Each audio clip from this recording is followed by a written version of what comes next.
Nathan Gorman versus Dominic Akinlade.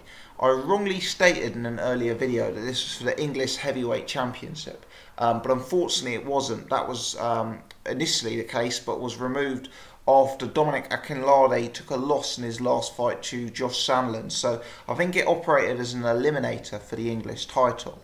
I was disappointed to hear that because I thought it was, make a good scrap for that English title, and I've got to admit I was slightly disappointed by the fight itself. It was a fight that for me never caught fire. It was a fight that for me didn't really showcase the talents of either man in the best light. Nathan Gorman proved victorious. I think the referee scored it 100 points to 92 points over 10 rounds, which was probably a fair scoring of the fight and reflected the fact that Nathan Gorman was winning the vast majority of the rounds, but he was kind of winning them in quite a close fashion. He wasn't going out there and absolutely dominating Dominic Akinlade. He wasn't destructive. He didn't necessarily look like he had the power to hurt Akinlade. He was just about doing enough. He was clearly the superior mover, the slicker guy, probably the slicker technician, probably the faster guy. He was just doing enough in there to win each and every round, and to get a relatively dominant scoring. But the fight was a bit closer than that, and to be honest, it was a messy, scrappy fight. In the last couple of rounds, last 3 or 4 rounds, there was a lot of wrestling, there was a lot of holding. Two very big guys in there. Gorman was 18.5 stone, Akinlade was 17.5 stone, and obviously there was some fatigue setting in towards the end of the fight. So it wasn't the best fight to watch. It didn't really, for me, showcase the talents of either guys in the best possible light. And as a result, it was slightly disappointing. But Nathan Gorman won the fight. A lot of credit. He's 20 years old. This was his 9th professional fight. And despite the fact he possibly didn't look like an absolute world beater in there, to go out and get a win over a guy like Dom Akinlade, when you've only had 9 amateur fights and when you've only had 9 professional fights, and to win with that dominant, scoring on the card, you have to give him credit. He's now gonna be in a position to fight for the English title. As I say, it's an eliminator, and to be honest, having seen this fight, I don't think there's any harm at all keeping him at that sort of level, because he is, he's only 20.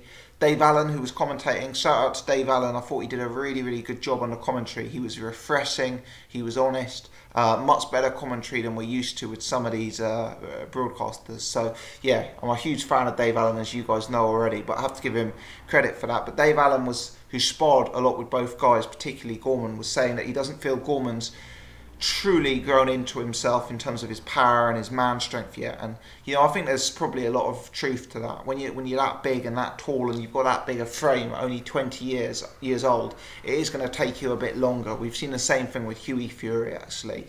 I think guys who are that big and that tall grow up into their frames and develop their man strength maybe at a later date, at a later age than a lot of guys fighting in the smaller weight divisions.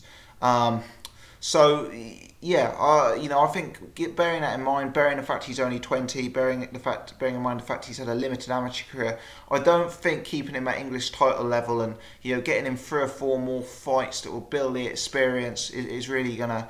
I think that's a sensible plan. There's a lot of guys at that sort of level.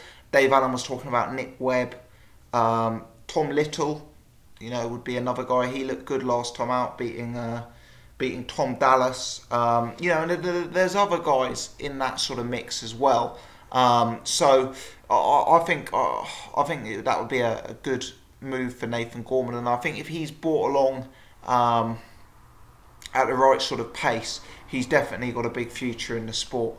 I certainly see him having the ability to win a British title, and I don't at all rule out him going on to fight at a European level and potentially even higher.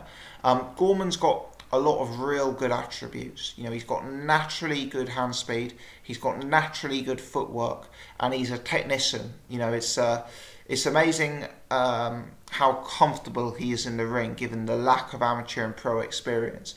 Dave Allen on the commentary was saying that at times he looked like a veteran in there, at times he looked like an old man, and you could kind of see that actually. You could kind of, you have to give some comparison to the Furies, because it's a guy who really understands boxing and ring generalship. It's a guy who really understands the advanced sort of technique of the game. His shot selection was there, his footwork was there, his movement was there.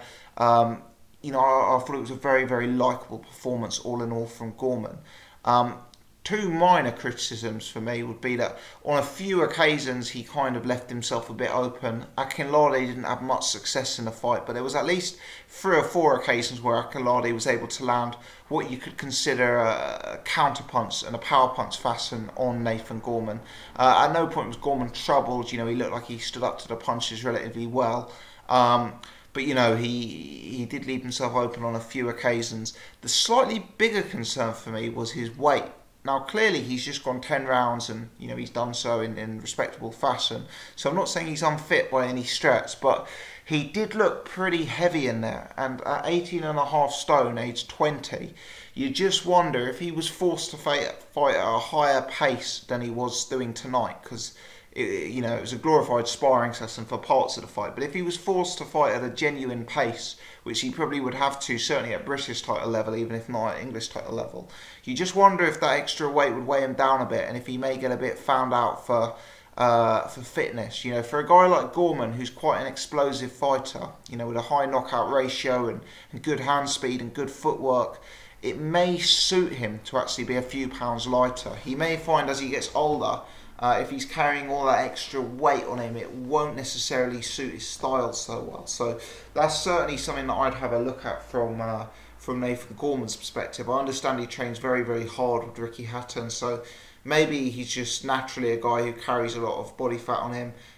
Maybe he's a guy who you know, has dietary issues outside of the ring. I don't know, but it's certainly something that I'd look at. I think we should give a shout out actually to Josh Sandland, who beat Dominic Akinlade last time out, because Josh Sandland, for me, whilst he does, you know, doesn't pass the eye test like Gorman, he doesn't seem to have the same technique. I think Josh Sandland beat Dominic Akinlade just as well as Nathan Gorman did, and I rate Gorman highly, but Sandland was 1-0 when he beat Akinlade. So he's someone who, you know, is someone to keep an eye on. He's someone who could potentially go into the mix. You know, if he gets 3 or 4 fights and stops being treated as an away fighter, you know, if he can get some experience and some rounds under his belt against respectable opponents, Sandland's a guy to look out for, because, you know, he won pretty much every round against Akinlade in his second pro fight. And Akinlade showed tonight that he's you know, he's a respectable enough operator. So I give a shout out to Josh Sandland. Also on the undercard, sticking with the heavyweight theme, AJ Carter was knocked out very, very badly by I think it was a Polish journeyman called Kamil Sokolowski or something like that. He was a guy who'd been in with both Akinlade and Nathan Gorman. Gorman had stopped him. Akinlade fought him twice, beat him once on points and drew with him. So Dave Allen was saying he's a very, very, very good fighter and he must be the best fighter in the world with a 2-9 record. And I think Dave Allen actually picked him to beat AJ Carter, which in hindsight was a pretty inspired shout. You know, Carter's a guy I've heard good things about, but he left himself open. He was eating a lot of jabs from Sokolowski, and you know that jab set Sokolowski up to land some of his power punches, and you know he levelled AJ Carter. You know, dropped him very, very heavily, and I thought AJ Carter was probably guilty of getting up a bit too quickly. Maybe he showed a bit of inexperience getting straight back onto his feet, and then he had to take another knee after that. And you know, really, when the referee waved it back on, you know, AJ Carter was done for, to be honest. So. You know, there was that on the undercard, but really, you know, Nathan Gorman, whilst there wasn't fireworks, whilst he didn't set the world alight, you know, at 20 years old, it's a big win. It was a dominant win.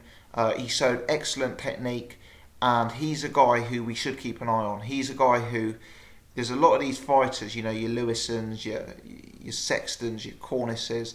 Gorman's 20 years old. Maybe in a year or two's time, he's the kind of guy who can step past that British scene and, you know, maybe be more at a sort of Dillian Whyte, Derek Chisora, David Price type level. He's certainly got fundamentals and he's certainly well regarded. Let me know your thoughts on this performance, people. What did you make of the fight? Were you impressed by Gorman?